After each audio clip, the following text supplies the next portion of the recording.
A Bíblia em Palavras. O livro de Romanos, completo. Capítulo 1. Eu, Paulo, sou um fiel escravo de Jesus Cristo, escolhido como apóstolo autorizado para proclamar o que Deus tem falado e feito. Escrevo esta carta a todos os cristãos de Roma, amigos de Deus.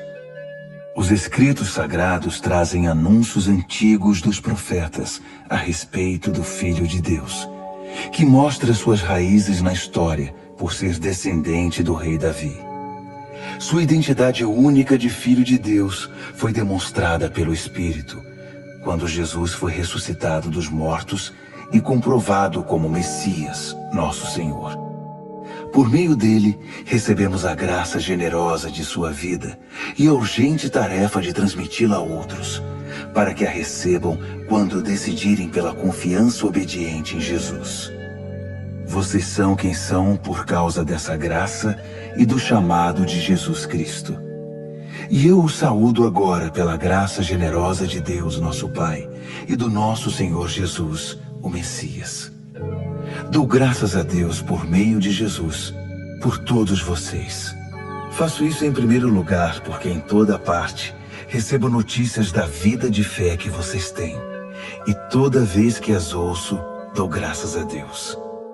E Deus, a quem dedico adoração e serviço, divulgando as boas notícias a respeito de seu Filho, a mensagem, sabe que quando penso em vocês em minhas orações, e isso acontece o tempo todo, expresso o desejo de que Ele prepare o caminho para que eu possa visitá-los. Quanto maior a demora, mais eu sofro. Quero muito estar aí para compartilhar o dom de Deus pessoalmente e vê-los crescer fortes diante dos meus olhos. Mas não pensem que farei isso sem querer nada em troca. Vocês têm tanto para me dar quanto eu a vocês. Por favor, amigos, não entendam mal minha dificuldade de visitá-los. Vocês não têm ideia de quantas vezes fiz planos de ir a Roma. Estou determinado a desfrutar pessoalmente a obra de Deus entre vocês, assim como em tantas outras cidades e comunidades não judaicas. Mas sempre alguma coisa atrapalha meus planos. De fato, todos, gente educada ou ignorante, sofisticada ou simples, mostram-me como dependo de todos e sou devedor a todos. Por isso não vejo a hora de encontrar vocês em Roma e pregar as maravilhosas notícias a respeito de Deus. São notícias que tenho orgulho de proclamar.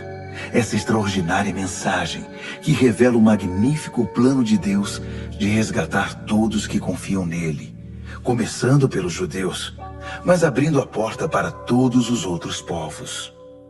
O modo de Deus tornar justo o ser humano se manifesta em atos de fé, confirmando o que as Escrituras dizem. Aquele que vive de modo justo diante de Deus, confiando nele, vive de verdade. Mas o furor divino é despertado pela falta de confiança do ser humano em Deus, pelos erros repetidos, pelas mentiras acumuladas e pela manipulação da verdade. Mas a verdade essencial sobre Deus é muito clara. Abram os olhos e poderão vê-la. Se analisarem com cuidado o que Deus criou, serão capazes de ver o que os olhos deles não enxergam. O poder eterno, por exemplo, e o mistério do ser divino. Portanto, ninguém tem desculpa. Vejam o que aconteceu. A humanidade conhecia Deus perfeitamente, mas deixou de tratá-lo como Deus, recusando-se a adorá-lo, e foi reduzida a um tão terrível estado de insensatez e confusão que a vida humana perdeu o sentido. Eles fingem saber tudo, mas são ignorantes sobre a vida. Trocaram a glória de Deus que sustenta o mundo por imagens baratas vendidas na feira. Então Deus se pronunciou. Se é isso que vocês querem, é o que terão. Não demorou muito para que fossem viver num chiqueiro, enlameados, sujos por dentro e por fora. Tudo porque trocaram o Deus verdadeiro por um Deus falso e passaram a adorar o Deus que fizeram no lugar do Deus que os fez, o Deus a quem bendizemos e que nos abençoa. Loucura total.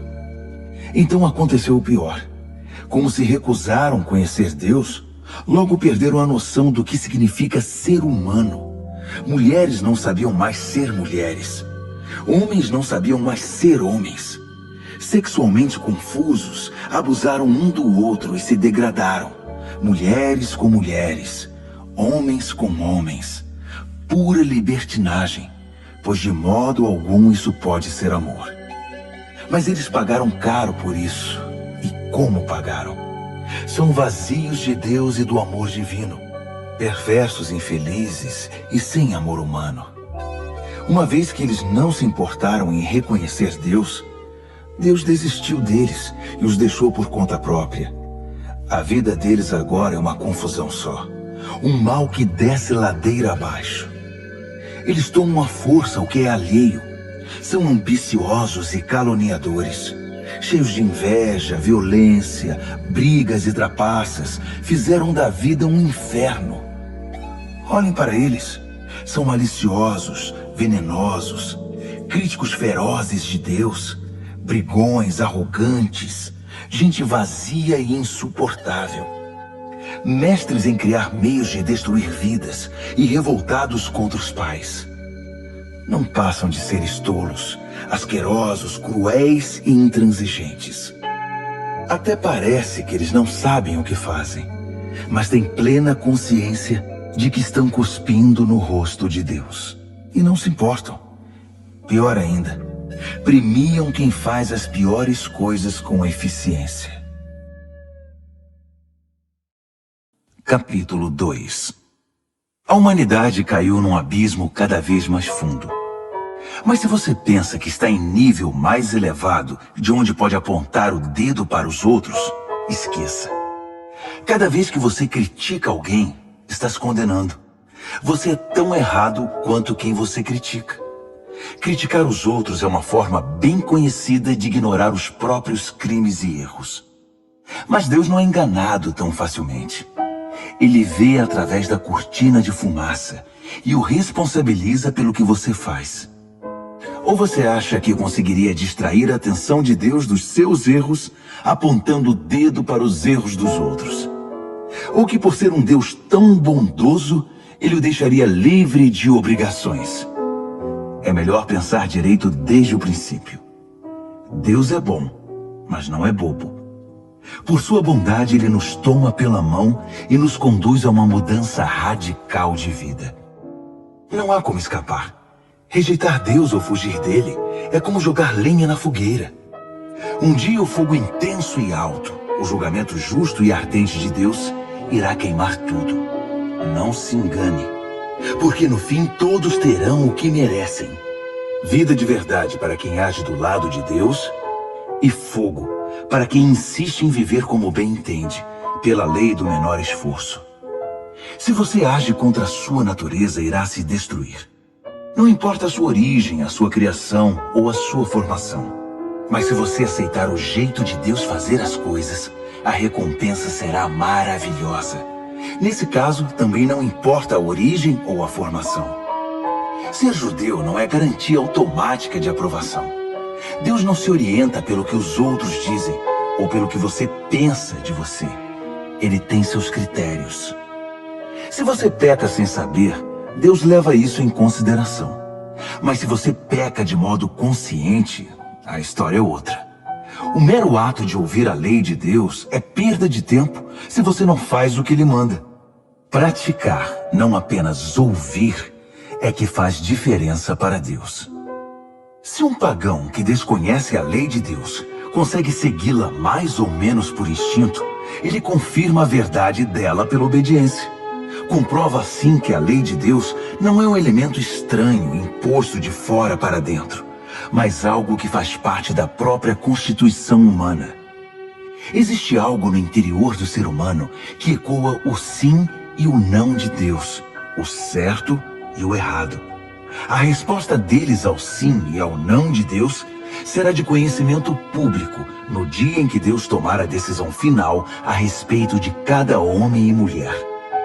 A mensagem que proclamo por meio de Jesus Cristo leva em consideração todas essas diferenças. Se você foi educado como judeu, não pense que pode descansar em sua religião. Orgulhoso de estar por dentro da revelação de Deus, de experimentar as melhores bênçãos de Deus, de estar atualizado com as doutrinas. Tenho um recado especial para você que está seguro disso, que conhece a palavra revelada de Deus e se sente em condições de levar a Deus outros que estão em labirintos escuros e emoções confusas. Você está guiando os outros, mas quem está guiando você? Falo sério. Enquanto você prega, não roube, você rouba? Afinal, quem iria suspeitar de você? A mesma coisa vale para o adultério e para a idolatria. Você consegue se safar de qualquer situação com discursos eloquentes sobre Deus e sua lei. As Escrituras dizem, é por causa de vocês, judeus, que os pagãos são hostis a Deus. O texto denuncia um problema antigo que não irá se resolver. A circuncisão, o ritual no corpo que marca você como judeu, só terá importância se sua vida estiver de acordo com a lei de Deus. Se não estiver, é pior que não ser circuncidado. O oposto também é verdadeiro. Quem não é circuncidado e vive nos caminhos de Deus é tão bom quanto o circuncidado, e até melhor. É melhor guardar a lei de Deus sem ser circuncidado que quebrá-la sendo circuncidado. Entenda isto. Não é o corte feito por uma faca que o torna judeu. Você se torna judeu pelo que você é. A marca de Deus no coração. Não a da faca na pele é que faz de você um judeu. E a identificação vem de Deus, não de críticos legalistas. Capítulo 3. Mas se é assim, que diferença faz ser judeu ou não? Ser ensinado nos caminhos de Deus ou não? Na verdade, faz muita diferença, mas não como muitos pensam. Para começar, lembre-se de que os judeus foram incumbidos de escrever e transmitir a revelação de Deus, as Escrituras Sagradas. E como fica a situação dos judeus que abandonaram sua posição? Deus não os abandonou. Você pensa que sua falta de fé cancela a fidelidade de Deus? De jeito nenhum. Contem com isto. Deus mantém sua palavra, ainda que o mundo inteiro minta descaradamente. As Escrituras dizem o mesmo. Suas palavras permanecem fiéis e verdadeiras. A rejeição não intimidará Deus. Mas se nossa maneira errada de agir apenas realça e confirma o caráter fiel de Deus, não deveríamos ser elogiados por isso? Se nossas palavras nem sequer deixam marca em suas boas palavras, Deus não cometeria um erro em nos pôr contra a parede e nos condenar pelo que dissemos? É uma pergunta natural, mas a resposta é não. Um não bem enfático. Como as coisas seriam corrigidas se Deus não agisse para corrigi-las? É maldade afirmar: se minhas mentiras servem para mostrar a verdade de Deus de maneira mais gloriosa, como posso ser condenado? Estou fazendo um favor para Deus. Alguns, na verdade, tentam pôr essas palavras em nossa boca, alegando que saímos por aí anunciando: quanto mais mal fazemos, mais bem Deus faz. Então, continuemos assim. É pura calúnia. E estou certo de que vocês concordam conosco. Se é assim, aonde isso nos levará? Será que nós, judeus, estamos em situação melhor que os outros? Na verdade, não. Basicamente, todos nós, judeus e não judeus, começamos em condições idênticas. Todos nós começamos como pecadores. As Escrituras não deixam dúvidas sobre isso. Não há ninguém vivendo como deve, nenhum sequer. Ninguém entende, ninguém presta atenção em Deus. Todos eles erraram o caminho. Todos estão vagueando sem rumo. Ninguém está vivendo da maneira correta. E não creio que há quem o consiga. A garganta deles é um túmulo aberto, e a língua escorregadia para enganar. Cada palavra que pronunciam está impregnada de veneno. Eles abrem a boca e empesteiam o ar. São eternos concorrentes ao prêmio Pecador do Ano. E emporcalham a terra com sofrimento e ruína. Não fazem a menor ideia do que seja viver em comunidade. Eles passam por Deus e o ignoram. Está claro que esse texto não representa o que Deus diz a respeito dos outros, mas o que diz sobre nós, a quem as Escrituras foram primeiramente endereçadas. Está claro também que somos todos pecadores, cada um de nós. Estamos no mesmo barco furado com todos os outros. Nosso envolvimento com a revelação de Deus não nos deixa de bem com Ele. Isso só faz realçar nossa cumplicidade com o pecado de todos os outros. Mas agora há algo novo no horizonte. Aconteceu o que Moisés e os profetas anunciaram por tanto tempo. Deus resolveu agir para acertar as coisas sobre as quais lemos nas Escrituras por meio do que Jesus fez por nós. E não apenas por nós, mas por todos os que creem nele, pois nisso não há diferença entre nós e eles. Uma vez que nós e eles reunimos esse longo e lamentável registro como pecadores e provamos que somos incapazes de viver a vida gloriosa que Deus deseja para o ser humano, Deus resolveu fazer isso por nós. Por pura graça generosa, Ele decidiu acertar nossa situação com Ele. Um presente do céu. Ele nos retirou da confusão em que estávamos e nos restaurou para fazer de nós o que Ele sempre quis que fôssemos. E Ele o fez por meio de Jesus Cristo. Deus sacrificou Jesus no altar do mundo para purificar o mundo do pecado. A fé nele nos deixa limpos. Deus decidiu, sob o olhar de todos, deixar o mundo numa situação aceitável diante dele, por meio do sacrifício de Jesus, finalmente cuidando dos pecados que ele havia suportado com tanta paciência. Isso não só está claro, mas acontece agora. É história atual. Deus consertou a situação e também agora permite que vivamos em sua justiça. Portanto, como fica o orgulho judeu com seus supostos direitos? Anulado? Sim, anulado. O que aprendemos é o seguinte: Deus não reage ao que nós fazemos. Nós é que reagimos ao que Deus faz. Finalmente conseguimos entender. Nossa vida se acerta com Deus e com os demais quando o deixamos acertar a situação. Não quando tentamos fazer tudo sozinhos, com orgulho e ansiedade. E como fica a orgulhosa alegação judaica de termos o monopólio de Deus? Anulada também. Deus é o Deus do judeu e de quem não é judeu. Como poderia ser diferente se há apenas um Deus? Deus resolve a situação de todos que aceitam o que Ele fez e disso participam. Tanto os que seguem nosso sistema religioso, quanto os que nunca ouviram falar da nossa religião. Mas ao mudar nosso foco do que nós fazemos para o que Deus faz, não anulamos a rigorosa guarda das regras e leis que Deus estabeleceu? De modo algum. Quando adotamos o estilo de vida condizente com essa reconciliação, nós as confirmamos. Capítulo 4. Pois bem, como encaixar o que sabemos a respeito de Abraão, nosso primeiro pai na fé, nessa nova maneira de enxergar as coisas? Se Abraão tivesse sido aprovado por Deus pelo que fez, ele poderia ter recebido crédito. Mas o que temos é a história de Deus, não a de Abraão. Assim lemos nas Escrituras. Abraão participou do que Deus fez por ele e isso foi decisivo. Ele acreditou que Deus podia torná-lo justo, em vez de apelar para a própria justiça. Se você dá duro e faz um bom trabalho, merece o pagamento. Ninguém pode dizer que seu pagamento é um presente.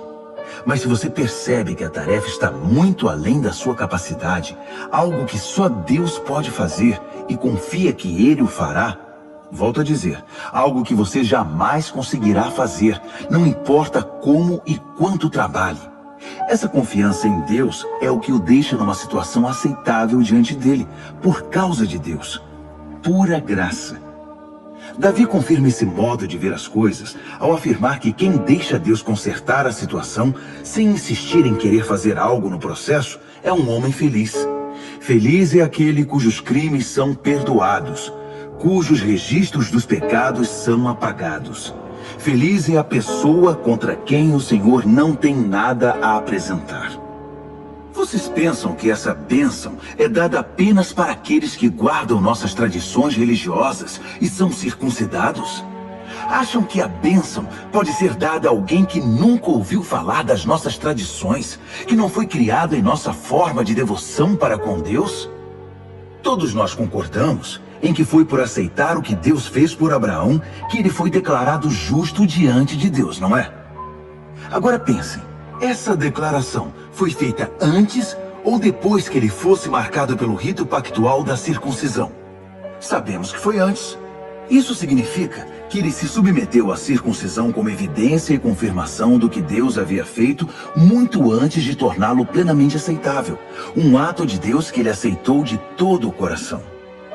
Isso ainda significa que Abraão é pai de todos os povos que aceitam o que Deus faz por eles, enquanto ainda estão na condição dos de fora em relação a Deus, não identificados como propriedade de Deus, isto é, como incircuncisos.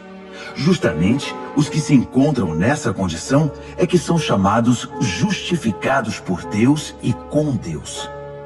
Abraão, claro, também é o pai dos que se submeteram ao rito da circuncisão, não apenas por causa do rito, mas porque desejavam abraçar pela fé o que Deus fez por eles, seguindo o exemplo de vida que Abraão viveu antes de ser marcado pela circuncisão. A famosa promessa de Deus a Abraão, que ele e seus descendentes possuiriam a terra, não foi feita em razão de algo que Abraão tenha feito ou viria a fazer. Foi baseada na decisão de Deus de acertar tudo para com ele, e foi disso que Abraão participou quando creu. Se alguém receber esse presente de Deus apenas por ter seguido certas ordens ou por ter cumprido formalidades, essa confiança não faz sentido, e a promessa vira um contrato frio. Seria um acordo comercial, não uma promessa santa. Um contrato cheio de pormenores, elaborado por um advogado detalhista, pode resultar em obrigações que você jamais seria capaz de cumprir. Mas se não há contrato, apenas uma promessa, e uma promessa de Deus, você não pode quebrá-la. É por isso que o cumprimento da promessa de Deus depende inteiramente da confiança que depositamos nele e em seus caminhos, e de que o aceitemos e a tudo o que ele faz. A promessa de Deus chega como um presente. É o único modo de garantir a participação nela, tanto os que guardam as tradições religiosas, quanto os que nunca ouviram falar delas. Porque Abraão é o pai de todos nós. Ele não é o nosso pai racial. Isso seria ler a história de trás para frente. Ele é nosso pai na fé. Chamamos Abraão de pai, não porque Deus lhe tenha dado atenção por ter vivido como santo, mas porque Deus agiu em Abraão quando ele não era ninguém. Não é o que lemos nas Escrituras? Que Deus diz a Abraão: farei de você pai de muitos povos? Abraão foi primeiro chamado de pai e depois se tornou pai, porque ousou acreditar que Deus faria o que somente Deus poderia fazer: levantar os mortos para a vida e, com uma palavra, trazer algo à existência a partir do nada. Não havia esperança, mas Abraão creu, decidido a viver não com base no que sabia que era incapaz de fazer, mas no que Deus disse que ele faria. Assim, foi feito pai de uma multidão de povos. O próprio Deus declarou: você terá uma grande família, Abraão. Abraão não ficou pensando em sua incapacidade, dizendo: sem chance, este corpo de 100 anos nunca vai gerar um filho. Ignorou décadas de infertilidade de Sara e foi persistente. Não foi reticente sobre a promessa de Deus com questionamentos. Em vez disso, mergulhou na promessa e se fortaleceu. Ficou à disposição de Deus, certo de que ele cumpriria o que tinha dito. É por isso que se diz: Abraão foi declarado justo diante de Deus ao confiar que Deus o justificaria. Mas não é só Abraão. O mesmo acontece conosco. O mesmo é dito a respeito de nós, que aceitamos e cremos naquele que trouxe Jesus à vida, quando de igual modo não havia mais esperança. O Jesus que foi sacrificado fez-nos aceitáveis diante de Deus. Tornou-nos justos perante Deus. Capítulo 5. Ao aceitar pela fé o que Deus sempre desejou para nós, consertar nossa situação com Ele, tornar-nos prontos para Ele, alcançamos tudo isso com Deus por causa do nosso Senhor Jesus. Mais ainda, abrimos-nos para Deus e descobrimos ao mesmo tempo que Ele já se abriu para nós e nos achamos no lugar que Ele queria que estivéssemos perante a graça e a glória de Deus na presença dEle, expressando o nosso louvor. Mas ainda há muito mais. Continuamos a expressar nosso louvor, mesmo que estejamos cheios de problemas, porque sabemos que os problemas podem desenvolver em nós paciência. E como a paciência, por sua vez, forja o aço temperado da virtude, mantendo-nos atentos quanto ao que Deus pretende fazer. Desse modo, passamos a ter esperança. Com essa expectativa, jamais nos sentiremos enganados.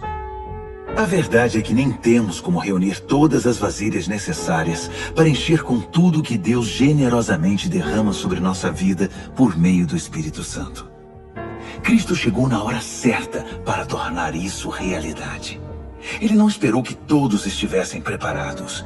Apresentou-se disposto ao sacrifício quando ainda éramos fracos e rebeldes demais para fazer alguma coisa por nós mesmos. Mesmo que não fôssemos tão fracos, de qualquer maneira não saberíamos o que fazer. Podemos entender quando alguém morre por uma pessoa digna e como alguém bom e nobre poderia inspirar um sacrifício abnegado. Mas Deus demonstrou quanto nos ama ao oferecer seu Filho em sacrifício por nós, quando ainda éramos tão ingratos e maus para com Ele. Agora que nossa situação com Deus está resolvida por meio dessa morte sacrificial, o perfeito sacrifício de sangue, não há mais razão para estar em oposição a Deus sobre qualquer assunto. Se em nossa pior situação fomos postos em condição favorável diante de Deus pelo sacrifício de seu Filho, agora que estamos nessa situação maravilhosa, apenas imaginem como nossa vida poderá ser plena e gloriosa por meio da vida proporcionada pela ressurreição. Agora que já desfrutamos esta maravilhosa amizade com Deus, não nos contentaremos com meras declarações formais, mas cantaremos louvores a Deus por meio de Jesus, o Messias. Vocês conhecem a história de Adão e de como ele nos lançou no dilema em que estamos. O primeiro pecado, depois a morte. E ninguém ficou isento do pecado ou da morte. Aquele pecado afetou os relacionamentos com Deus em tudo e com todo mundo. Mas a extensão das consequências negativas não ficou clara até que Deus a explicasse em detalhes a Moisés. Até os que não pecaram como Adão, que desobedeceu a um mandamento específico de Deus, tiveram de experimentar o fim da vida, a separação de Deus. Mas Adão, que nos pôs nessa situação, também aponta para aquele que nos livrará dela. Todavia, o resgate não é proporcional ao pecado que traz morte. Se o pecado de um homem deixa multidões de pessoas no profundo abismo da separação de Deus, imaginem a eficácia do dom de Deus derramado por meio de um homem, Jesus Cristo. Não há comparação entre o pecado que traz morte e esse generoso dom gerador de vida. A sentença pronunciada sobre aquele pecado foi a morte, mas sobre os muitos pecados que se seguiram veio a sentença de vida. Se a morte obteve supremacia pelo erro de um homem, imagine o que pode fazer a extraordinária recuperação de vida que agarramos com ambas as mãos. Esse dom de vida extravagante, essa restauração total, providenciados pelo homem Jesus Cristo. Aqui está um resumo de tudo. Assim como uma única pessoa errou e nos deixou todo esse problemão com o pecado e a morte, também uma única pessoa fez o que era certo e nos livrou de tudo isso. Mais que apenas nos livrar do problema, ele nos trouxe para a vida. Um homem disse não a Deus e afundou muita gente no erro. Outro homem disse sim a Deus e consertou tudo o que estava errado. Tudo que a lei contra o pecado conseguiu fazer foi produzir mais gente que desrespeitasse a lei. Mas o pecado não teve nem tem chance de competir contra o perdão poderoso que chamamos graça. Na disputa entre o pecado e a graça vence com facilidade. Tudo que o pecado pode fazer é nos ameaçar com a morte. Já a graça, uma vez que Deus está consertando as coisas por meio do Messias, nos convida à vida. Uma vida que continua para sempre, que jamais terá fim. Capítulo 6. O que vamos fazer então? Continuar pecando para que Deus continue perdoando? É claro que não. Se já deixamos o país onde o pecado é soberano, como poderemos ainda viver na velha casa que tínhamos lá? Ou vocês não perceberam que abandonamos aquilo tudo para sempre? É o que acontece no batismo. Ao entrar na água, deixamos para trás o velho país do pecado. Quando saímos da água, entramos num novo país, o da graça, uma nova vida numa nova terra. É isso que o batismo nessa vida em Jesus significa. Quando somos mergulhados na água, é como o sepultamento de Jesus. Quando somos levantados da água, é como a ressurreição de Jesus. Erguemo-nos para um mundo cheio da luz do nosso Pai. E assim, podemos ver por onde estamos indo, no novo país da graça soberana. Mas claro que isso é impossível. Nosso velho modo de viver foi pregado na cruz com Cristo, um fim decisivo para aquela vida miserável de pecado. Não estamos mais à mercê do convite do pecado. Cremos que se estamos incluídos na morte de Cristo, que venceu o pecado, estamos incluídos também em sua ressurreição, que nos traz vida. Sabemos que quando Jesus foi levantado dos mortos, isso foi um sinal de que a morte não seria mais o destino final. Nunca mais ela terá a última palavra. Quando Jesus morreu, ele levou o pecado consigo.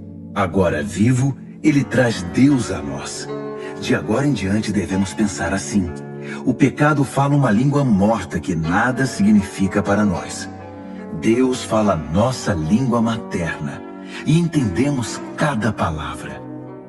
Vocês estão mortos para o pecado e vivos para Deus. Foi o que Jesus fez. Isso significa que vocês devem conduzir a vida de um modo que não deem oportunidade ao pecado. Não deem a ele nenhuma chance. Evitem até as mínimas coisas que estejam ligadas com o antigo modo de viver. Abracem de todo o coração e em tempo integral o modo de Deus agir. Lembrem-se de que vocês foram ressuscitados. O pecado não pode mais ditar as regras da vida de vocês. Afinal, vocês não estão mais vivendo sob a velha tirania. Estão vivendo na liberdade de Deus. Agora, se estamos livres da velha tirania, podemos viver como quisermos? Uma vez que estamos livres na liberdade de Deus, podemos fazer o que nos vier à cabeça? De jeito nenhum. Vocês sabem por experiência própria que certos atos baseados numa suposta liberdade acabam destruindo a liberdade. Ofereçam-se ao pecado, por exemplo, e será o último ato livre de vocês. Mas ofereçam-se aos caminhos de Deus e jamais perderão a verdadeira liberdade. Durante a vida inteira, vocês deixaram o pecado ditar as regras.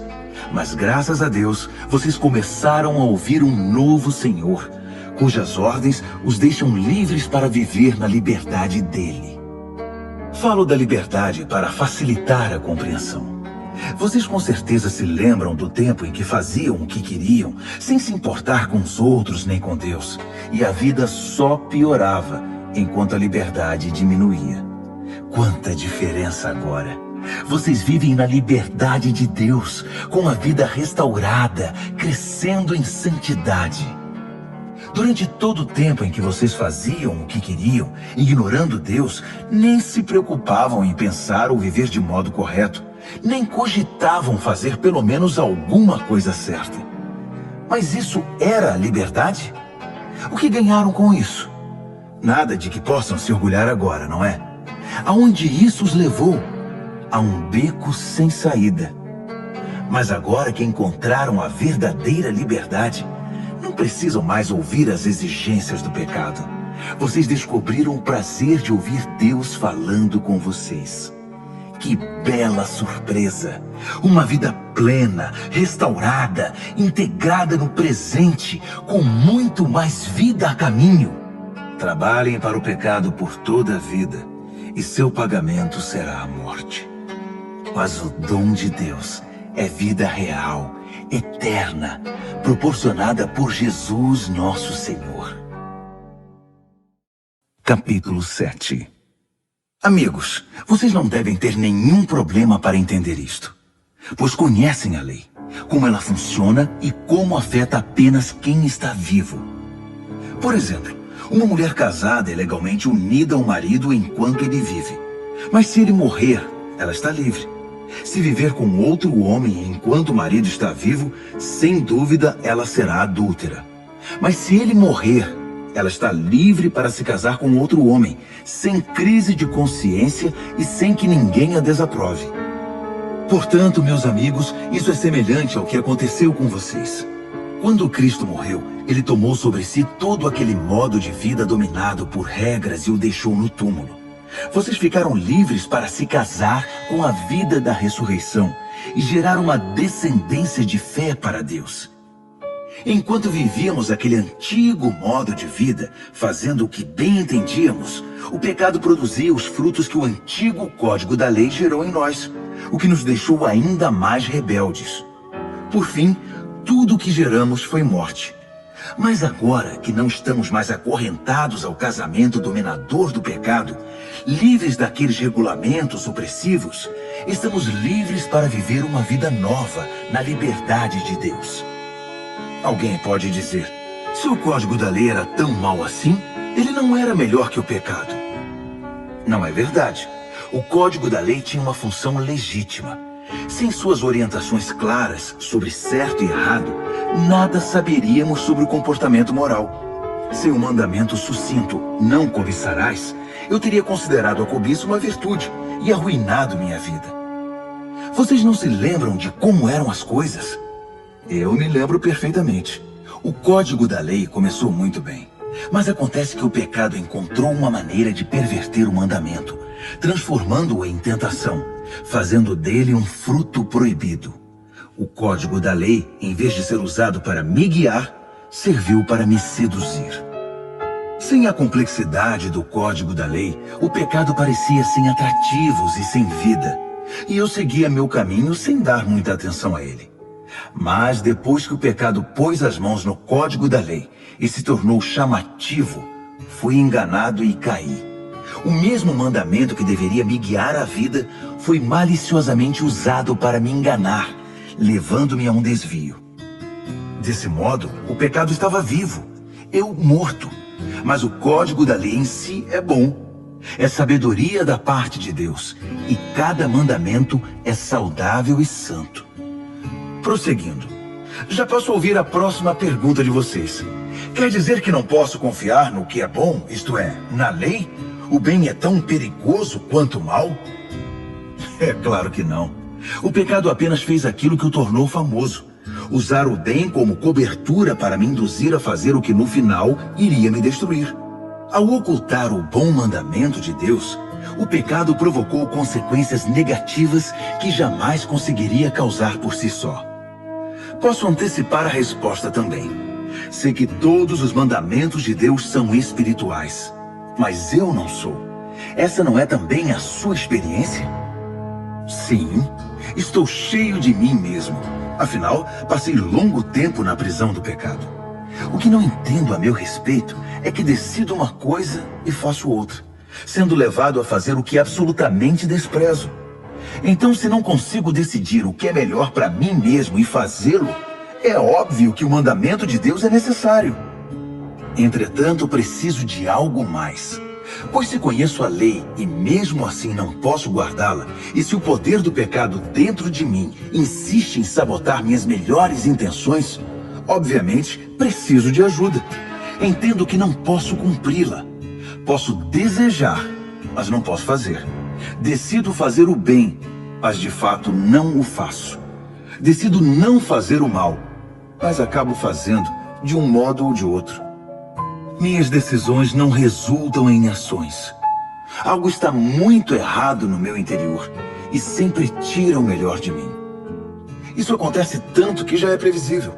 No momento em que decido fazer o bem, o pecado está lá para me derrubar. É pura verdade que eu me alegro nos mandamentos de Deus. Mas é óbvio que nem tudo em mim é festa. Partes de mim se rebelam em segredo.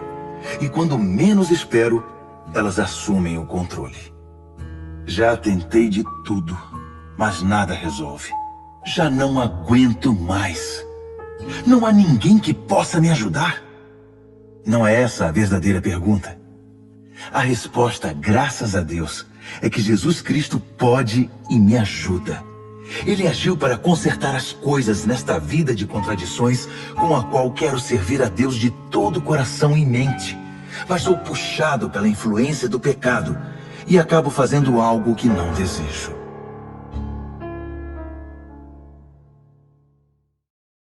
Capítulo 8. Com a chegada de Jesus, o Messias, o dilema fatal foi resolvido. Os que estão em Cristo não precisam mais viver numa nuvem escura e depressiva. Um novo poder está atuando.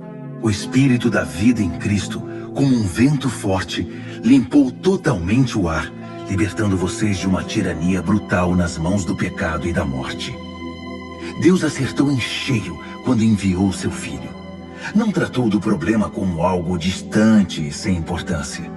Em seu Filho, Jesus assumiu pessoalmente a condição humana. Entrou na confusão da humanidade que vive em conflito para consertar as coisas de uma vez por todas.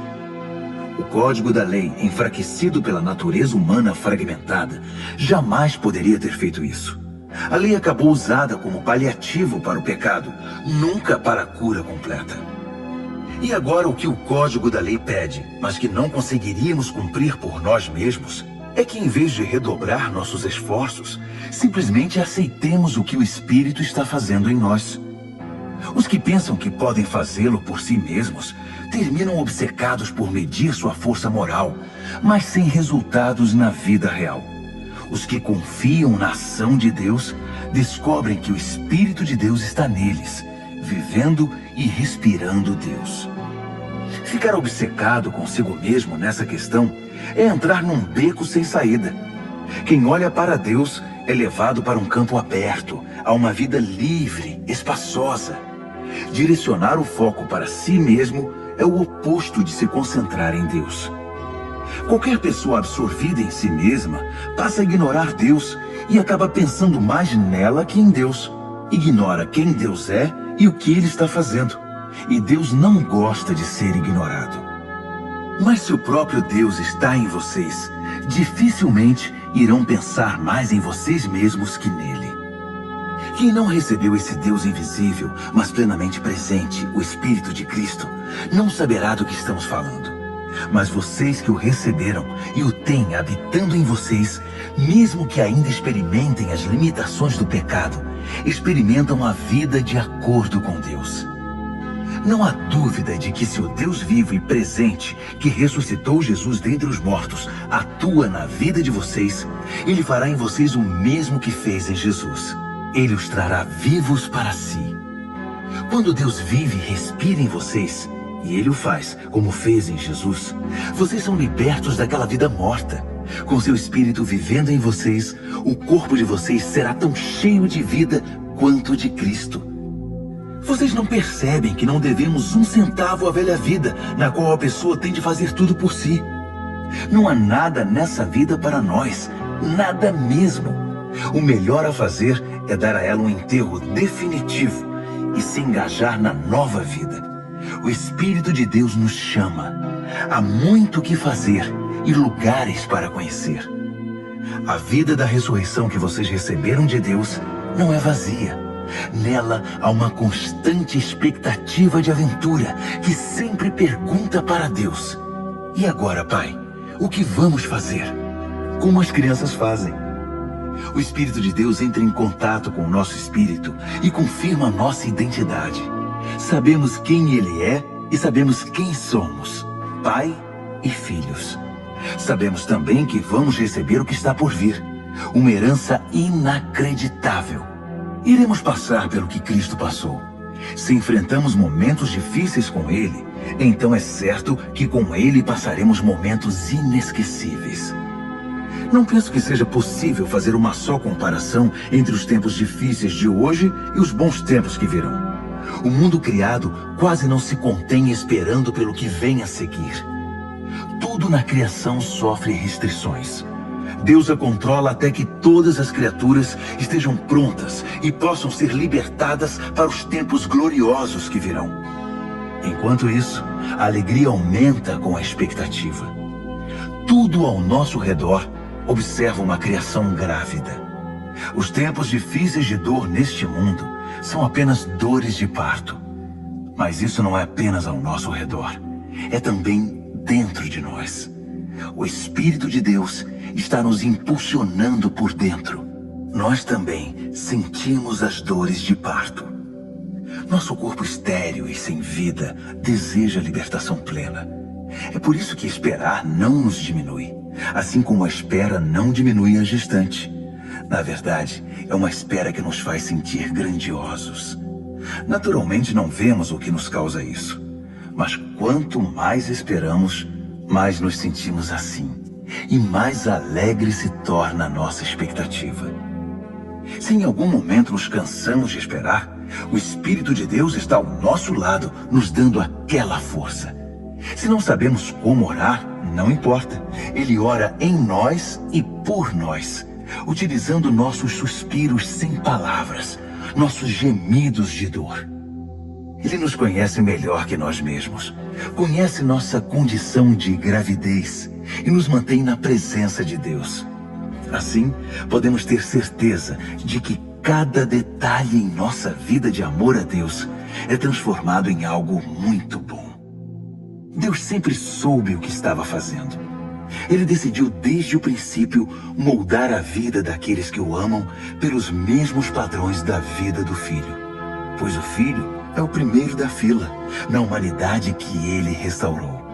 Nele, vemos a vida humana em sua forma original. Depois de decidir como seus filhos deveriam ser, Deus continuou convidando as pessoas, chamando-as pelo nome. Em seguida, ele as firmou numa sólida base, nele mesmo. Após ter feito tudo isso, ele permanece com essas pessoas até o fim, concluindo gloriosamente o que havia iniciado. Então, o que acham? Deus está ao nosso lado, assumiu nossa condição e se expôs ao pior quando enviou o próprio Filho. Haveria alguma coisa que ele não faria por nós de modo espontâneo e feliz? Quem ousaria implicar com os escolhidos de Deus, arrumando briga com ele? Quem ousaria ao menos apontar um dedo? Aquele que morreu por nós e por nós foi ressuscitado para a vida, está na presença de Deus nesse exato momento, intercedendo por nós. Acham que alguém será capaz de levantar uma barreira entre nós e o amor de Cristo por nós? Não há como. Nem problemas, nem tempos difíceis, nem ódio, nem fome, nem desamparo, nem ameaças de poderosos, nem punhaladas nas costas, nem mesmo os piores pecados listados nas Escrituras. Eles nos matam a sangue frio porque odeiam a ti. Somos vítimas fáceis. Eles nos pegam um a um. Nada disso nos intimida, porque Jesus nos ama. Estou convencido de que nada, vivo ou morto, angelical ou demoníaco, atual ou futuro, alto ou baixo, pensável ou impensável, absolutamente nada pode se intrometer entre nós e o amor de Deus, quando vemos o modo com que Jesus, nosso Senhor, nos acolheu. Capítulo 9. Ao mesmo tempo, vocês precisam saber que todo o tempo carrego comigo uma imensa tristeza, uma dor profunda dentro de mim, e nunca me livro dela. Não estou exagerando. Cristo e o Espírito Santo são minhas testemunhas. São os israelitas. Se houvesse um jeito de eu ser amaldiçoado pelo Messias para que eles fossem abençoados por ele, eu o faria sem hesitar. Eles são minha família, cresci com eles. Eles tinham tudo: família, glória, reuniões, revelações, adoração, promessas. Sem falar que são povo de onde veio o Messias, o Cristo, que é Deus sobre tudo, sempre. Amém. Mas não pensem que a palavra de Deus tenha falhado em algum ponto. O problema é antigo. Para começar, nem todos os israelitas fisicamente são israelitas espiritualmente. Não foi a linhagem de Abraão que trouxe essa identidade, e sim a promessa de Deus. Lembram-se do que foi dito? Sua família será considerada por Isaque? Isso significa que a identidade israelita nunca foi determinada fisicamente, por transmissão genética, mas por Deus, pela promessa. Lembram-se da promessa? Quando eu voltar no próximo ano por esta época, Sara terá um filho. E não foi a única vez. Também foi feita uma promessa para Rebeca, muito além da genética. Quando ficou grávida do nosso antepassado Isaque e esperava os gêmeos ainda inocentes, incapazes de fazer bem ou mal, ela recebeu uma confirmação especial da parte de Deus.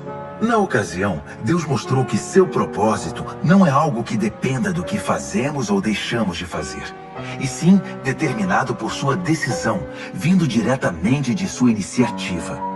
Deus disse a Rebeca: o primeiro a nascer dos gêmeos ocupará o segundo lugar.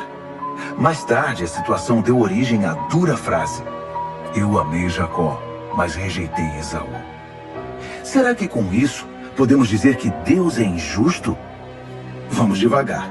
Deus disse a Moisés: misericórdia é comigo mesmo, compaixão é comigo mesmo.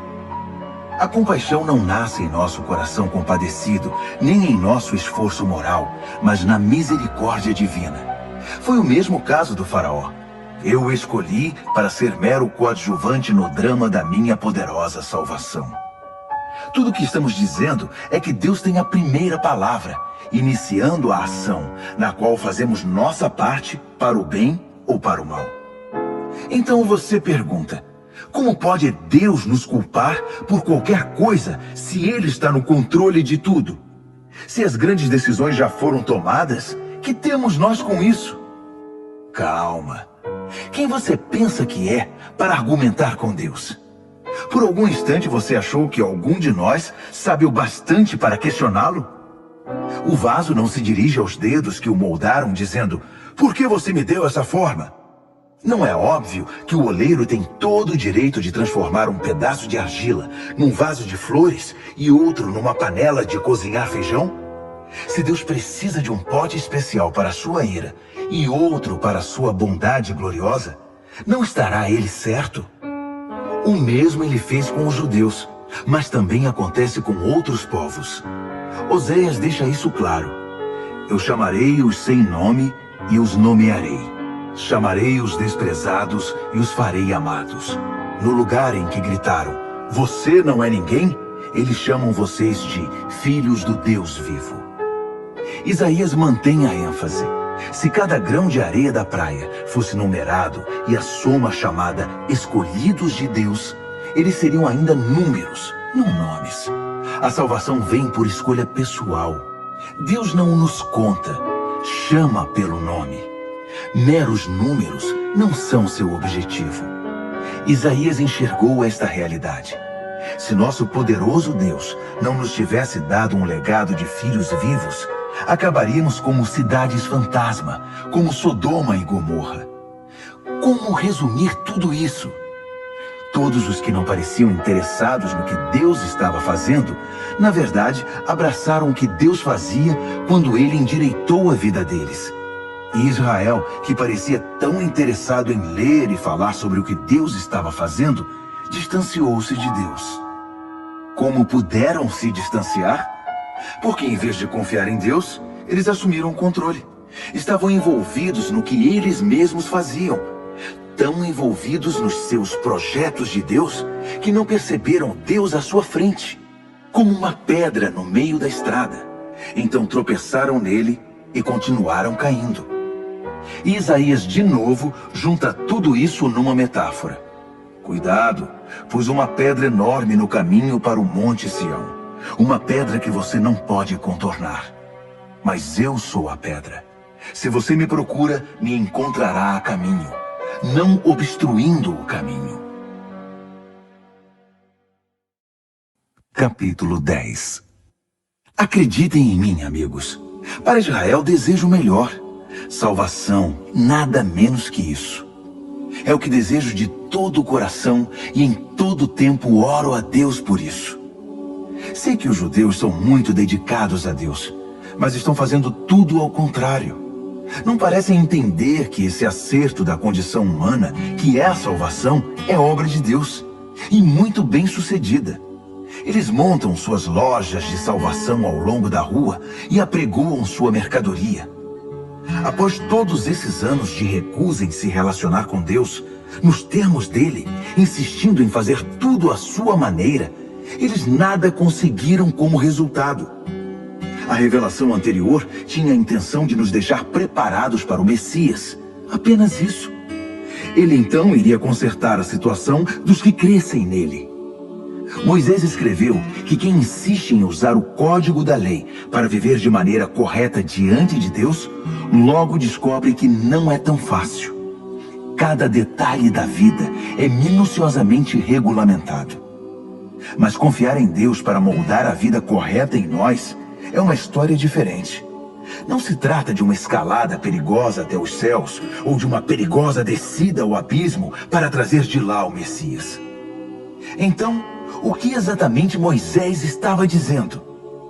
A palavra que salva está bem aqui, tão próxima quanto a língua da boca, tão próxima quanto o coração do peito.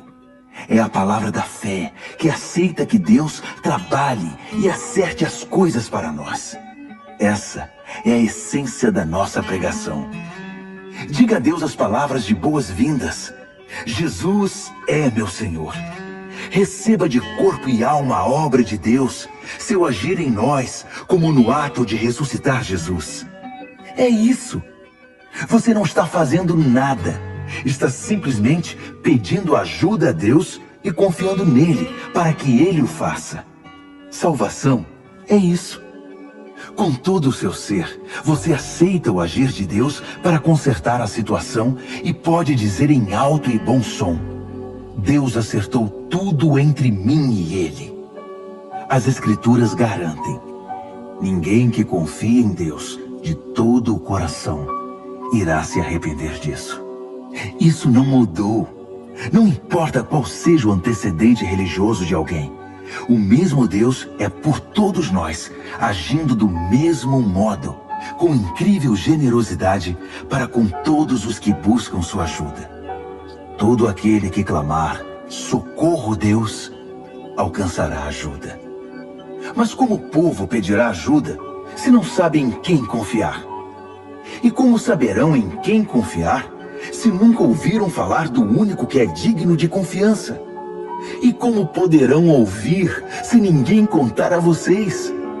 E como alguém contará a vocês, a não ser que alguém o envie? É por isso que as Escrituras exclamam: uma visão de tirar o fôlego, uma imensa multidão anunciando a todos as coisas maravilhosas de Deus. Mas nem todos estão preparados para ver, ouvir e agir.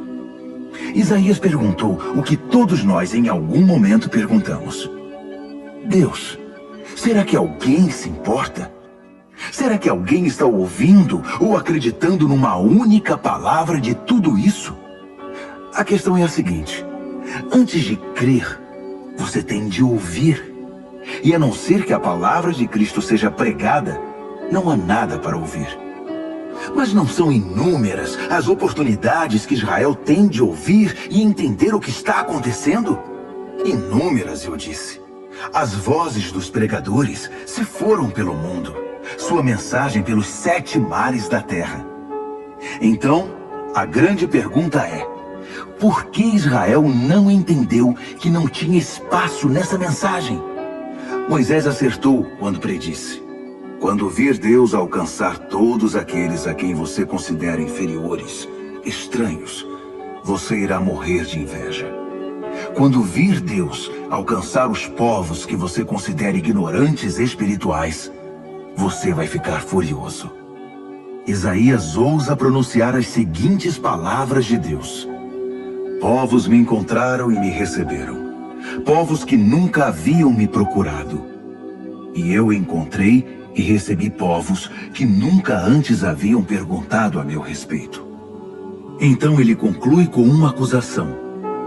Dia após dia, chamei Israel de braços abertos. E para minha tristeza, não vi resposta a não ser puro desdém. Capítulo 11. Será que isso significa que Deus está tão farto de Israel que não quer mais nada com eles? É claro que não. Lembrem-se de que quem escreve estas coisas é um israelita, um descendente de Abraão, da tribo de Benjamim. Mais judeu impossível. Não estamos, portanto, falando de rejeição. Deus está muito envolvido com Israel. Investiu demais nesse povo para desistir agora. Elias, angustiado por causa desse mesmo Israel, clamou em oração. Deus, eles mataram teus profetas, destruíram teus altares. Só eu sobrevivi e agora eles estão atrás de mim. Lembram-se da resposta de Deus? Eu ainda tenho 7.000 que não desistiram. 7.000 que são leais até o fim. É a mesma coisa hoje. Ainda há uma minoria fiel e atuante. Talvez não muitos. Provavelmente mais do que vocês pensam. Eles estão firmes.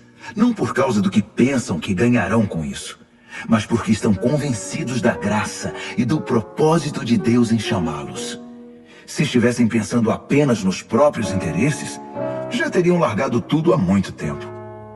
O que aconteceu então? Bem, quando Israel tentou se acertar com Deus por esforço próprio, perseguindo os próprios interesses, não obteve sucesso. Os escolhidos de Deus foram os que deixaram Deus buscá-los pelo interesse que tem por eles. Como resultado, receberam selo de aprovação. O Israel interesseiro tornou-se insensível a Deus. Moisés e Isaías comentaram a respeito. Farto de suas reclamações e do seu egoísmo, Deus obscureceu sua visão e entorpeceu seus ouvidos. Trancou-os numa sala de espelhos, e eles estão lá até hoje. Davi estava preocupado com a mesma coisa. Tomara que adoeçam ao comer a comida preparada por eles mesmos. Que quebrem a perna andando em seus caminhos egoístas. Tomara que fiquem cegos ao contemplar seus espelhos. Que tenham úlceras ao brincar de Deus. A próxima questão é: os judeus foram derrotados? Excluídos para sempre? A resposta é um enfático não. Ironicamente, eles deixaram a porta aberta quando saíram, e os de fora entraram. O resto, vocês sabem. Os judeus começaram a pensar que talvez tivessem perdido uma coisa boa. Mas se a saída deles impulsionou essa migração mundial de não-judeus para o reino de Deus, imaginem o efeito da volta deles. Que lindo retorno será. Mas não quero continuar falando deles. São vocês, os de fora, que me preocupam. Minha tarefa pessoal se concentra nos chamados de fora. Por isso me esforço ao máximo quando estou entre meus parentes israelitas, os chamados de casa, esperando que eles percebam o que estão perdendo e queiram se envolver com o que Deus está fazendo. Se a queda deles iniciou essa migração em escala mundial, sua recuperação produzirá algo ainda maior. Uma volta em massa para casa. Se a primeira coisa que os judeus fizeram, ainda que prejudicial para eles, resultou no bem de vocês, pensem no que acontecerá quando eles acertarem o passo. Tudo isso provém de uma raiz santa, plantada e cuidada por Deus. Se a raiz principal da árvore é santa, há espaço para frutos santos. Alguns ramos foram podados, e vocês, ramos de oliveira selvagem, foram enxertados. Mas o fato de vocês serem alimentados pela raiz santa e rica em nutrientes não os autoriza a tripudiar sobre os ramos podados. Lembrem-se de que vocês não estão alimentando a raiz. Ela é que está alimentando vocês. Assim é possível dizer: outros ramos foram podados para que eu pudesse ser enxertado. Muito bem, mas eles foram podados porque eram dispensáveis, não mais ligados pela fé e pelo compromisso com a raiz.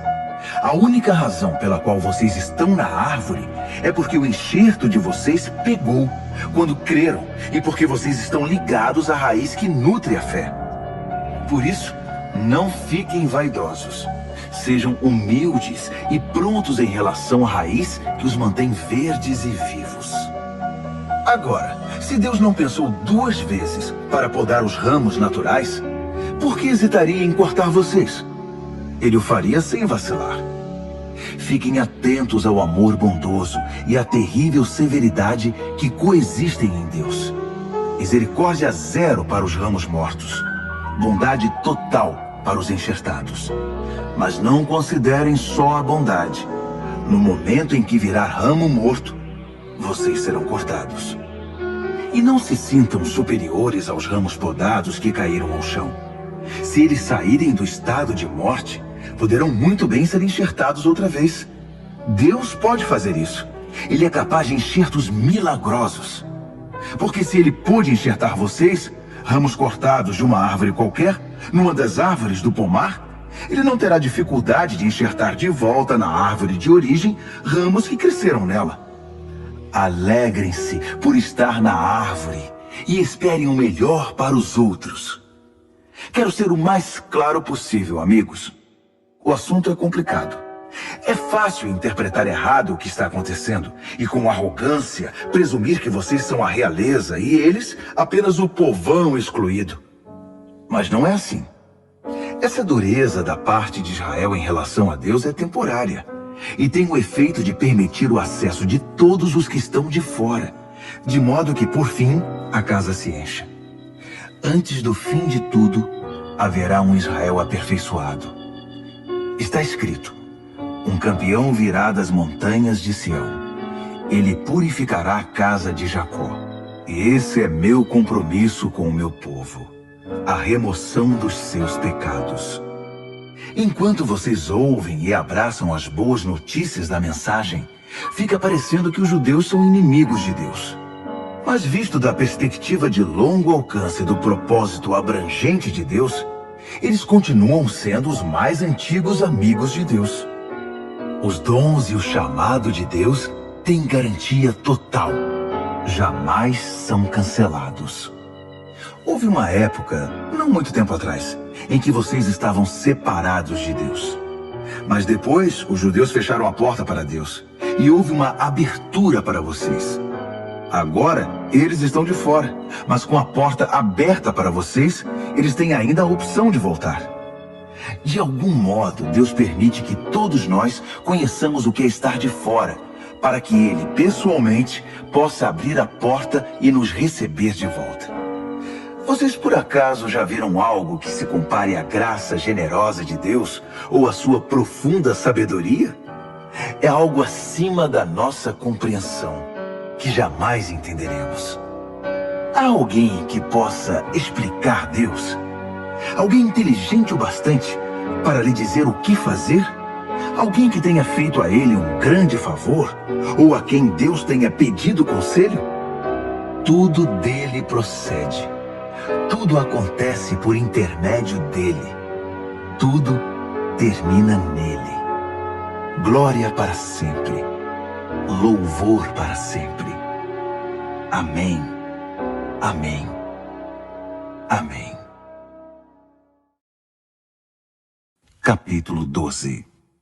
Portanto, com a ajuda de Deus, quero que vocês façam o seguinte: entreguem a vida cotidiana, dormir, comer, trabalhar, passear, a Deus, como se fosse uma oferta. Receber o que Deus fez por vocês é o melhor que podem fazer por Ele. Não se ajustem demais à sua cultura, a ponto de não poderem pensar mais. Em vez disso, concentrem a atenção em Deus. Vocês serão mudados de dentro para fora. Descubram o que Ele quer de vocês e tratem de atendê-lo. Diferentemente da cultura dominante, que sempre os arrasta para baixo ao nível da imaturidade, Deus extrai o melhor de vocês e desenvolve em vocês uma verdadeira maturidade. Ao escrever para vocês, sinto profunda gratidão por tudo que Deus me deu, especialmente pela responsabilidade que tenho por vocês. vivendo assim, como cada um de vocês em pura graça. É importante que não tenham um conceito errado de vocês mesmos, achando que têm alguma bondade para apresentar a Deus. Não, é Deus quem concede tudo a vocês. O único modo de nos entendermos é pelo que Deus é e pelo que Ele faz por nós, não pelo que somos e fazemos por Ele. Assim, somos como as várias partes do corpo humano. Cada parte tem seu significado no corpo, visto como um todo, mas não o contrário. O corpo de que estamos falando é o corpo formado pelas pessoas escolhidas por Cristo. Cada um de nós encontra significado e função como parte desse corpo. Não podemos ser como um dedo decepado que não tem valor. Então, desde que estejamos ligados às outras partes constituídas de maneira genial e funcionando maravilhosamente no corpo de Cristo, sejamos o que fomos feitos para ser, sem inveja ou sentimento de superioridade sobre os outros, sem tentar ser algo que não somos. Se você prega, limite-se a pregar a mensagem de Deus. Se você ajuda, apenas ajude. Não tente assumir o comando. Se você ensina, apegue-se ao ensino. Se você tem a capacidade de encorajar, tome cuidado para não se tornar autoritário. Se você recebeu alguma posição de responsabilidade, não manipule. Se você foi chamado para ajudar gente em angústia, fique de olhos abertos e seja rápido em responder. Se você trabalha com os desamparados, não se permita ficar irritado ou deprimido por causa deles. Mantenha o sorriso. Amem de verdade, não de maneira fingida. Evitem o mal ao máximo. Apeguem-se ao bem como puderem. Sejam bons amigos que amam profundamente. Não procurem estar em evidência. Não se deixem esgotar. Mantenham-se animados e dispostos. Sejam servos vigilantes do Senhor, com uma expectativa alegre. Não desistam em tempos difíceis, mas orem com fervor. Ajudem os cristãos necessitados e pratiquem a hospitalidade. Abençoem os inimigos. Não haja maldição em suas palavras. Riam quando seus amigos estiverem alegres. Chorem com eles quando estiverem tristes. Ajudem-se uns aos outros. Não sejam arrogantes. Façam amigos entre as pessoas mais simples. Não se julguem importantes. Não revidem. Descubram a beleza que há em todos. Se você a descobriu em você, faça o mesmo com todos. Não insistam na vingança. Ela não pertence a vocês. Eu vou julgar. Eu vou cuidar disso, diz Deus. As Escrituras recomendam que se você vir seu inimigo com fome, ofereça-lhe um bom almoço. Se estiver com sede, dê-lhe de beber. Sua bondade irá surpreendê-lo. Não permita que o mal vença em sua vida, mas vença o mal com a prática do bem. Capítulo 13. Sejam bons cidadãos. Todos os governos estão abaixo de Deus. Se há paz e ordem, é ordem de Deus. Então vivam de modo responsável como cidadãos. Se forem irresponsáveis para com o Estado, estarão sendo irresponsáveis para com Deus, e Deus pedirá contas disso. As autoridades constituídas só serão uma ameaça se desobedecerem. Os cidadãos decentes não têm o que temer. Querem estar em boa situação com o governo? Sejam cidadãos responsáveis, e o governo trabalhará a seu favor. Mas se vocês desobedecem às leis o tempo todo, cuidado. Os guardas não estão aí apenas para serem admirados por seus uniformes. Deus também tem interesse em manter a ordem e os usa para isso. Portanto, vivam com responsabilidade. Não apenas para evitar a punição, mas por ser a maneira certa de viver. É por isso também que vocês pagam impostos, para que a ordem seja mantida. Cumpram suas obrigações como um cidadão. Paguem seus impostos, paguem suas contas, respeitem seus superiores. Não façam dívidas. a não ser a imensa dívida de amor que vocês têm uns para com os outros. Quando vocês amam uns aos outros, estão cumprindo a lei, o código da lei. Não durma com uma pessoa casada, não tire a vida de ninguém, não pegue o que não é seu, não fique o tempo todo desejando o que você não tem. E todos os outros nãos que você pensar se resumem nisto. Ame o próximo como a você mesmo. Você não faz nada errado quando ama o próximo. Adicione tudo ao código da lei e a soma total sempre dará amor.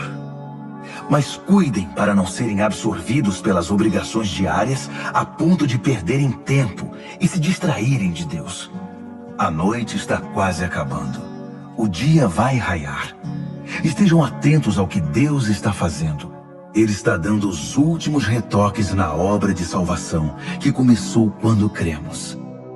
Não podemos desperdiçar as preciosas horas do dia em futilidades, preguiça, distração, brigas e disputas. Saiam da cama e vistam-se. Não desperdicem o tempo, nem se demorem esperando até o último minuto. Revistam-se de Cristo e estejam preparados. Capítulo 14. Recebam de braços abertos os irmãos que não veem as coisas como vocês. Não os atropelem toda vez que eles fizerem ou falarem algo com o qual vocês não concordam. Mesmo quando parecer que eles são fortes nas opiniões, mas fracos na fé. Tratem-nos com gentileza. Por exemplo, uma pessoa viajada pode muito bem estar convencida de que pode comer de tudo que há na mesa, enquanto o outro, com uma formação diferente, pode pensar que o certo é ser vegetariano. Mas como ambos são convidados à mesa de Cristo, não seria desagradável se um começasse a criticar o que o outro comeu ou deixou de comer? Afinal, Deus convidou ambos para a sua mesa. O que você vai fazer? Cortá-los da lista de convidados? Ou interferir nesse amor de Deus que a todos recebe? Se há correções a serem feitas ou lições a serem aprendidas, Deus pode lidar com elas sem sua ajuda. Digamos que alguém pense que determinados dias devem ser considerados sagrados, enquanto o outro pensa que todos os dias são iguais. Há boas razões para cada opinião. A verdade é que cada um é livre para seguir as convicções da consciência. O que importa em tudo isso é que se você guarda um dia sagrado, guarde-o por causa de Deus. Se você come carne, coma-a para a glória de Deus e agradeça a Ele pela picanha. Se você é vegetariano, coma vegetais para a glória de Deus e agradeça-lhe pelos brócolis. Nenhum de nós tem permissão para legislar nesses assuntos. É a Deus que vamos prestar contas, de tudo e em tudo, na vida e na morte, a ninguém mais. Foi por isto que Jesus viveu e morreu e depois viveu outra vez, para se tornar nosso Senhor sobre tudo, da vida à morte, e nos libertar das pequenas tiranias de cada um. Além do mais, o que você vai ganhar ao criticar um irmão? E quando você é tolerante com uma irmã?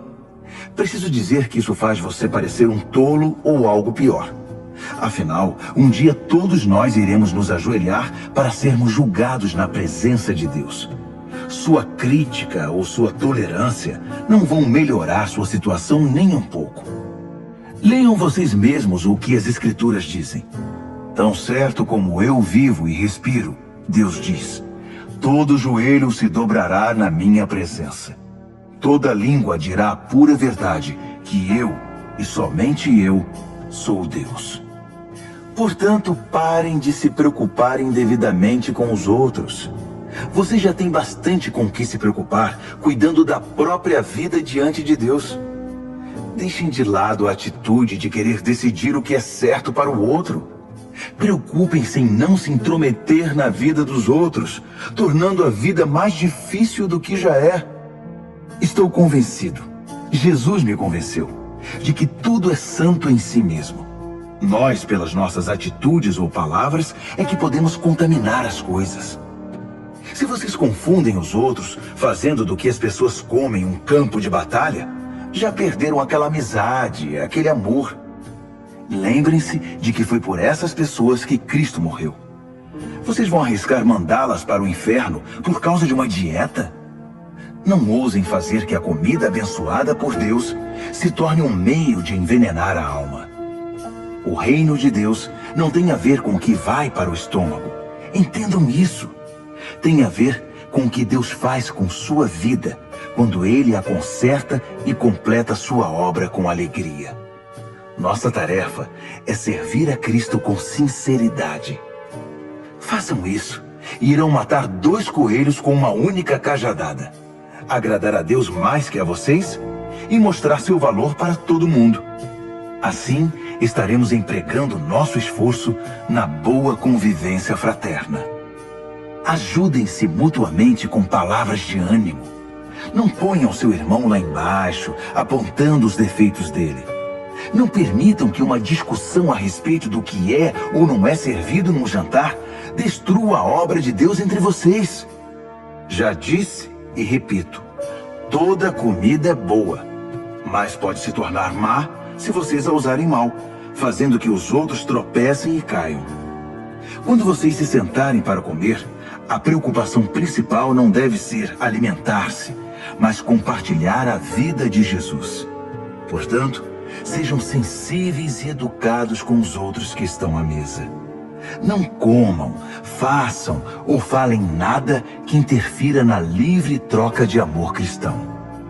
Cultivem o relacionamento com Deus, mas não o imponham aos outros. Vocês serão felizes se seu comportamento e sua fé forem coerentes. Mas se não estão seguros, se percebem que estão agindo de modo incoerente com o que creem, às vezes tentando impor sua opinião ou apenas agradar, vocês estão errados.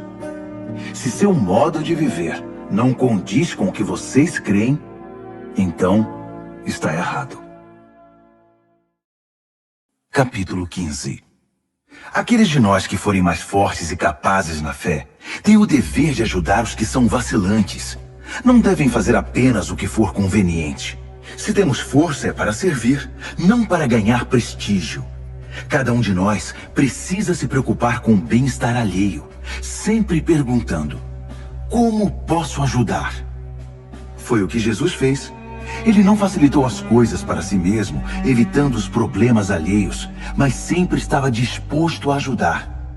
Assuma os problemas dos problemáticos. Assim as Escrituras apresentam a questão. Ainda que isso tenha sido registrado nas Escrituras há muito tempo, estejam certos de que foi escrito para nós. Deus quer que o seu chamado firme e permanente, combinado com o conselho caloroso e pessoal das Escrituras, venham a nos caracterizar, mantendo-nos alerta para o que Ele vier a fazer. Que o nosso Deus fiel, imutável, pessoal e caloroso desenvolva a maturidade em vocês, de modo que possam estar um ao lado do outro, assim como Jesus se põe ao lado de cada um de nós. Então seremos um coral. Não apenas nossa voz, mas nossa vida cantará um hino maravilhoso, em perfeita harmonia ao Deus e Pai do nosso Senhor Jesus Cristo. Portanto, estendam a mão e acolham uns aos outros para a glória de Deus. Jesus fez, agora é a vez de vocês. Sendo fiel aos propósitos de Deus, Jesus estendeu a mão aos judeus de maneira especial, de modo que as velhas promessas feitas aos antepassados se tornassem verdadeiras para eles. Como resultado, os não-judeus foram alcançados pela misericórdia e agora podem demonstrar gratidão a Deus. Pensem em todos os textos das Escrituras que se cumprem no que fazemos. Por exemplo, então vou reunir os que são de fora no cântico de um hino. Vou cantar ao seu nome. E esta: vocês, os de fora e os de dentro, alegrem-se juntos. E outra vez: povos de todas as nações, celebrem a Deus. Todas as cores e raças, deem louvor sincero. E a palavra de Isaías: eis a raiz do nosso antepassado Jessé, progredindo na terra e tornando-se uma grande árvore, alta o bastante para que todos em toda parte a vejam e tenham esperança.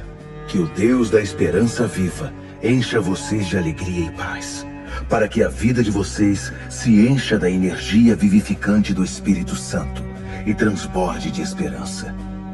Pessoalmente, estou bastante satisfeito com o que vocês são e com o que estão fazendo. Parecem bem orientados e bastante motivados, capazes de guiar e orientar uns aos outros. Então, queridos amigos, não tomem minha linguagem ousada e dura como crítica. Não estou criticando, apenas destacando quanto preciso da ajuda de vocês para levar adiante esta tarefa específica que Deus me deu. Esta obra evangélica e sacerdotal de servir às necessidades espirituais dos não-judeus, para que eles possam ser apresentados como oferta aceitável a Deus e se tornem íntegros e santos pelo Espírito Santo de Deus. Olhando para o que já foi feito e o que tenho observado, devo dizer que estou muito satisfeito. No contexto de Jesus, eu diria até orgulhoso, mas apenas nesse contexto. Não tenho interesse em dar a vocês um relato pormenorizado das minhas aventuras. Apenas as palavras e os atos de Cristo no presente, poderosos e transformadores para mim, que desencadearam uma resposta de fé entre os de fora.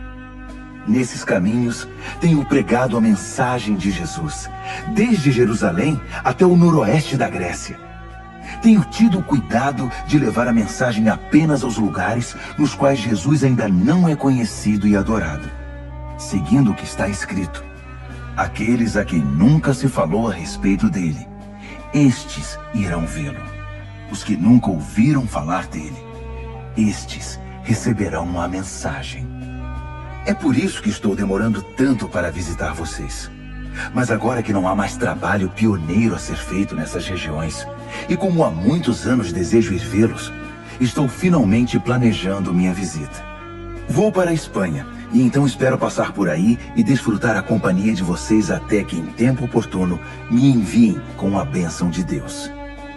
Mas primeiro vou a Jerusalém entregar a oferta de auxílio aos seguidores de Jesus que vivem ali. Os gregos, em todo o caminho dos macedônios no norte até os da Acaia no sul, decidiram fazer uma coleta para os cristãos pobres de Jerusalém. Fizeram isso com prazer, mas também era obrigação deles. Percebendo que usufruíam os dons espirituais que generosamente vinham da comunidade de Jerusalém, era o dever deles aliviar aquela pobreza. Tão logo eu entregue pessoalmente a cesta de frutos, parto para a Espanha, fazendo uma parada em Roma para ver vocês. Minha esperança é que essa minha visita se torne uma grande bênção de Cristo. Queridos amigos, tenho um pedido. Orem por mim. Orem fervorosamente comigo e por mim. A Deus o Pai, pelo poder do nosso Senhor Jesus e pelo amor do Espírito, para que eu seja liberto da cova dos leões dos descrentes na Judéia. Orem também para que minha oferta de auxílio aos cristãos de Jerusalém seja aceita no mesmo espírito em que foi recolhida. Assim, querendo Deus, irei até vocês com um coração leve e ansioso pelo consolo da companhia de vocês. O Deus da paz seja com todos vocês. Amém. Capítulo 16. Recebam bem nossa amiga Febe, que está a serviço do Senhor com a hospitalidade pela qual nós cristãos somos conhecidos. De todo o coração eu a recomendo, bem como sua obra. Ela é uma representante central da igreja de Cencreia. Ajudem-na em tudo o que ela pedir. Febe merece tudo o que fizerem por ela, pois já ajudou muita gente, até mesmo a mim. Saúdem Priscila e Áquila, que têm trabalhado lado a lado comigo servindo Jesus. Eles arriscaram a vida por minha causa, e não sou o único que é agradecido a eles. Todos os grupos de cristãos não-judeus também devem muito a esse casal, para não falar da igreja que se reúne na casa deles. Saúdem meu querido amigo Epêneto. Ele foi o primeiro seguidor de Jesus na província da Ásia. Saudações a Maria, como ela tem trabalhado por vocês. Saudações aos meus primos Andrônico e Júnias. Houve uma vez que compartilhamos uma cela de prisão. Eles já seguiam Cristo antes de eu me converter. Ambos são líderes destacados. Saudações a Ampliato, meu bom amigo na família de Deus. Saudações ao Urbano, nosso companheiro na obra de Cristo, e ao meu bom amigo Estaques. Saudações a Apeles, um verdadeiro e aprovado veterano no caminho de Cristo. Saudações à família de Aristóbulo. Saudações ao meu primo Herodião. Saudações a Trifena e Trifosa, mulheres prontas em servir o Senhor. Saudações a Pérside, amiga querida que tanto tem trabalhado em Cristo. Saudações a Rufo, um escolhido do Senhor, e a sua mãe. Ela tem sido também uma querida mãe para mim. Saudações a Asíncreto, Flegonte, Hermes, Pátrobas, Hermas e também as famílias deles. Saudações a Filólogo, Júlia, Nereu e sua irmã, e Olimpas, e a todos os seguidores de Jesus que vivem com eles. Abraços santos para todos. Todas as igrejas de Cristo enviam suas saudações mais calorosas. Amigos, um conselho final. Estejam atentos com relação aos que extraem algo do ensinamento que vocês aprenderam e depois o usam para criar confusão. Evitem essas pessoas. Elas não têm intenção de viver para o Senhor. Estão aqui pelo que podem obter e falam de modo piedoso para enganar os ingênuos. E como nunca houve dúvida acerca da honestidade de vocês quanto a essas questões, eu não poderia estar mais orgulhoso de vocês. Quero também que sejam prudentes, afeiçoados ao bem e distantes do mal. Não se deixem enganar pelas conversas suaves e ao mesmo tempo malignas. Fiquem atentos. Antes que percebam, o Deus da paz irá derrubar e pisotear Satanás no chão. Desfrutem o melhor de Jesus. Por fim, lá vão outras saudações. Timóteo, meu companheiro na obra, Lúcio e meus primos Jasão e Sosípatro enviam saudações. Eu, Tércio, que escrevi esta carta ditada por Paulo, envio minhas saudações pessoais. Gaio, que é meu hospedeiro e de toda a igreja, manda lembranças a vocês. Erasto, o tesoureiro da cidade e nosso bom amigo Quarto, enviam saudações. Todo o nosso louvor é dedicado ao único que é poderoso o bastante para torná-los fortes, exatamente como na pregação a respeito de Jesus Cristo, como revelado no mistério que se manteve por tanto tempo, mas que agora se tornou um livro aberto por meio das escrituras proféticas. Todas as nações do mundo podem agora conhecer a verdade e ser conduzidas à fé obediente, cumprindo as ordens de Deus, que fez tudo, do início até a última letra. Todo o nosso louvor é dirigido, por meio de Jesus, a esse Deus incomparavelmente sábio. Amém.